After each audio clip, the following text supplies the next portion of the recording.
Hey everyone, it's Jeff Abel with the Able Team, Keller Williams Realty here in beautiful Estes Park, Colorado.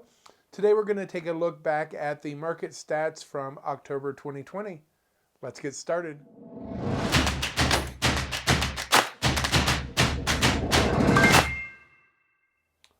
So October was a bit of a strange month here in Estes Park. We had obviously all of the COVID stuff going on, a pending election that was having some effect on the housing market, as well as wildfire evacuations. So we're going to look back and see how all of those things affected the housing market last month here in the Estes Park area. So again, these stats come from the Estes Valley Board of Realtors, and they are for essentially Estes Park and all of the surrounding communities. So we're going to start first with the active listings. And as in comparison back to 2019, we had 115 active listings in October of last year. This year we had 58, so that's down about 49.6%.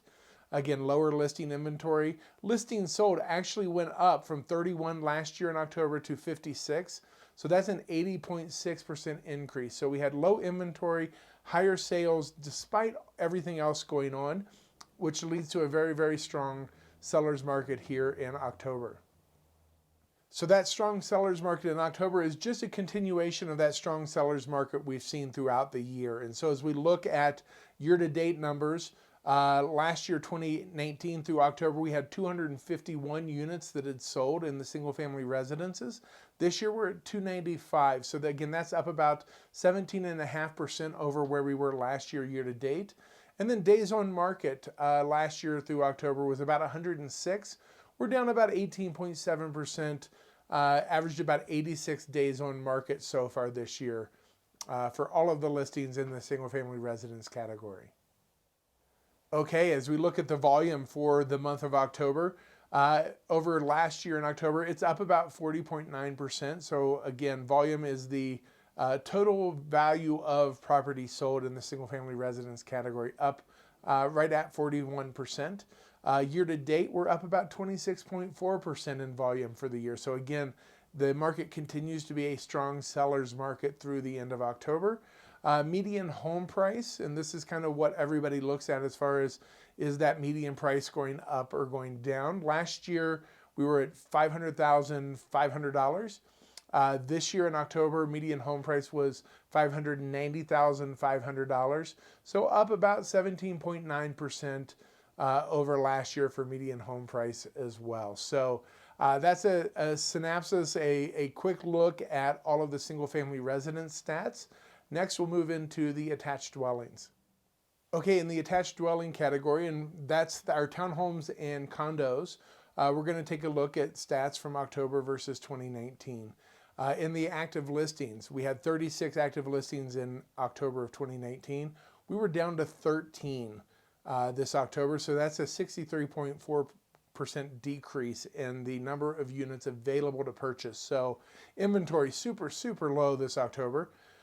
So that affected our listings sold, which was down from 12 last year to 9 this year, about a 25% decrease as well. So very, very little inventory in our attached dwelling category for this past month.